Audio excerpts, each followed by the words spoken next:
नमस्कार सगळ्यांना. चला तर आज असा मस्त झुणका बनवायचा आहे बरं का. हरभऱ्याच्या डाळीचं किंवा याला कोणी बेसन पण म्हणतं. एक वाटी मी हरभऱ्याची डाळ घेतलेली आहे, रात्रभर भिजत ठेवायची. आणि एक मोठी कैरी घेतलेली आहे. आज आपण ना कैरी घालून बेसन किंवा झुणका असं म्हणतात, असं बनवायचं आहे आपल्याला.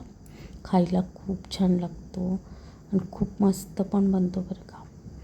जी भिजवलेली डाळ आहे ती स्वच्छ धुवून घ्यायची, मिक्सरच्या भांड्यामध्ये काढून 2 मिरच्या घालून वाटून घ्यायचं आहे आपल्याला. इथे खूप बारीक करायचं नाही आहे, आबडधोबडच वाटायची. आणि वाटण्यासाठी इथे हिरवी मिरची, लसूण, कोथिंबीर मी घेतलेली आहे. आणि इथे एक मोठा कांदा घेतलेला आहे, जो की आपल्याला बारीक चिरून घ्यायचा आहे. 1 वाटी डाळ घेतली ना छोटी, की भिजून तिची डबल होते. म्हणून तुमच्या अंदाजाप्रमाणे डाळ घ्यायची आणि छान भिजत ठेवायची. सकाळी घातली ना गरम पाण्यात तरी 2-3 तास भिजून जाते. इथे आपला कांदा छान चिरून घ्यायचा आहे बरं का, बारीक असा. कांदा चिरल्याच्या नंतर आपल्याला कैरीही घ्यायची आहे. इथे कैरीनी टेस्ट इतकी सुंदर येते आणि आहेत कैऱ्या तर नक्की करा, खूप छान होते, खूप छान. कैरी मी इथे एक मोठी फोड घेतलेली आहे. त्याच्यावरची जी साल आहे ती काढून टाकायची, नाहीतर कडवटपणा येतो. आवडत असेल तर ठेवा. ही तोतापुरी कैरी आहे. खूप आंबट कैऱ्या नाही घ्यायच्या, मग खूप आंबट होतं बेसन. त्याच्यामुळं ना खूप आंबट नाही घ्यायच्या. आणि छान आपल्याला खिसणीने ते खिसून घ्यायचे. मिक्सरला बारीक वगैरे काय करायचं नाही, खिसून घ्यायचं खिसणीने. खिसलं ना खूप छान लागतं आणि खायला पण खूप छान टेस्ट येते. असं बेसन तुम्ही किंवा झुणका करून बघा तुम्ही, खूप छान होतो. इथे मी कैरी पूर्ण खिसून घेतलेली आहे. आणि इथे मी डाळ पण छान बारीक करून घेतलेली आहे. ह्याच्यामध्ये आपल्याला ना हळद घालायची आहे थोडीशी, आणि मीठ घालायचं आहे चवीप्रमाणे. इथे मी हळद घातली थोडीशी आणि चवीप्रमाणे थोडंसं मीठ घालायचं, कारण नंतर आपल्याला इथे मीठ घालायचंच आहे, खूप घालायचं नाही आहे. आणि छान सगळं इथे मिक्स करून घ्यायचं आहे. आता हे मी जे आहे ना हे कुकरला लावणार आहे. 2 शिट्ट्या.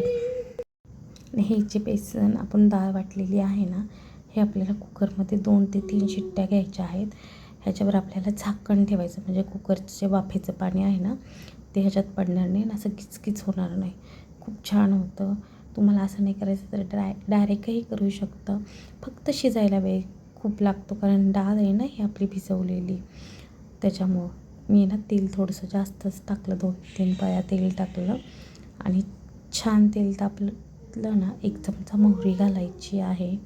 मोहरी छान तडतडून द्यायची. ती तडतडली की इथे मी खलबत्त्यात वाटलेलं आहे लसूण, कोथिंबीर आणि मिरच्या. छान टेस्ट पण लागते, खायला पण खूप चवदार लागतं बरं का हा झुणका. आम्ही तर झुणकाच म्हणतो, किंवा भिजवलेल्या डाळीचं बेसन, असं तुम्ही काहीही बनवू शकता. छान तेलात आहे ना परतून घ्यायचं आपल्याला. छान वास येईपर्यंत, लसणाचा वास आला ना म्हणजे आपलं वाटण छान परतलं असं समजायचं. परतलं ना 2 ते 3 मिनटं, मग आपल्याला ह्याच्यामध्ये कांदा घालून घ्यायचा आहे. कांदा खूप नाही घालायचा, मग खूप गोड गोड लागतं बेसन.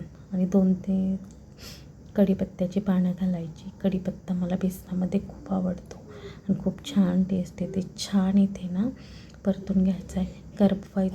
करपवायचा वगैरे नाही, सोनेरी रंग येईपर्यंत फक्त परतून घ्यायचा आहे. खूप भाजत बसायचा नाही आहे. छान इथे बारीक गॅसवरच आपल्याला परतून घ्यायचा आहे कांदा.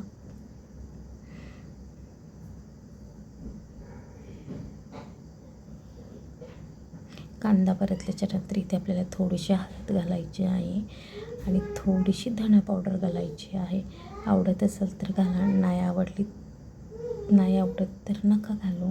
पण धना पावडरने खूप छान टेस्ट येते बेसनाला, त्याच्यामुळं नक्की घाला. हळद धना पावडर घातली ना, आपल्याला छान मिक्स करून घ्यायचं आहे बरं का. जी आपली शिजवलेली डाळ आहे ना कुकरला, ती घालून घ्यायची आहे. आणि सगळी घालायची आधी ना मोकळी करून घ्यायची, थंड करून घ्यायची. आता तुम्हाला असं इथे चिकट चिकट वाटत असेल, पण काय नाही, हे आपण छान परतलं ना तेलावरती, छान सगळं सुटसुटीत बेसन होतं. आणि प्रवासात न्यायचं म्हटलं ना तरी खूप छान लागतं. फक्त कांदा स्किप करायचा. 2 ते 3 दिवस मस्त टिकतं बरं का. पण परतायचं छान, कच्चं बिलकुल ठेवायचं नाही आहे आपल्याला. बघू शकता इथे मी छान परतून घेत आहे. तेल तुम्हाला वाटलं तर तुम्ही आणखीन घालू शकता, पण मी बिलकुल नाही घातलं. आणि ह्या स्टेजला आपल्याला इथे ना कैरी घालायची आहे. कैरीची टेस्ट अप्रतिम येते, खायला पण खूप छान लागते. या पद्धतीने तुम्ही ना ट्राय करून बघा.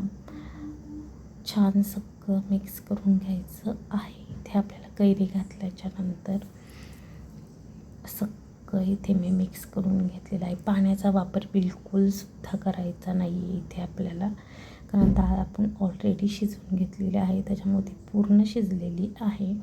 मीठ चवीप्रमाणेच घालायचं, कारण आपण डाळ शिजवताना मीठ घातलेलं आहे.